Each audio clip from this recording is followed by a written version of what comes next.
पावन भाई के बर्थडे बा, खुशियों के पास बा। अरे भाई लो हाथ ऊपर करा, आज पावन भाई के जन्मदिन बा। हैप्पी बर्थडे पावन भाई के जन्मदिन बा।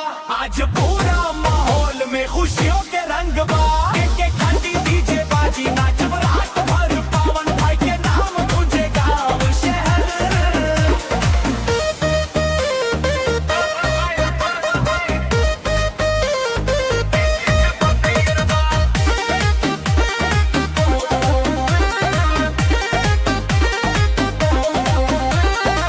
यार दोस्त सब जुट गईले पार्टी में, बहार बा पावन भाई के चेहरे पे खुशियों पारमा।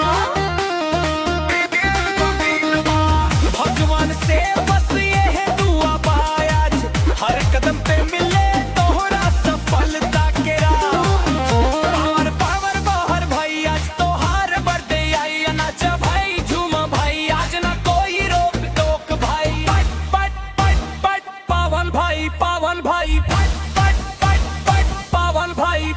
सपना तो हर पूरा होके खुश रहे परिवार, जिंदगी में मिलत रहे खुशियां हजार। दोस्ती रहे मजबूत, मुस्कान रहे साथ, पावन भाई चमकत रहा दिन होके या रात। केक कट गई, पार्टी जम गई, डीजे के बीट पे दिलवा रम गई। सब मिलके बोला एक बार, हैप्पी बर्थडे पावन भाई के जन्मदिन बा। आज पूरा माहौल में खुशियों के रंग बा। के घंटी डीजे बाजी नाचब रात भर, पावन भाई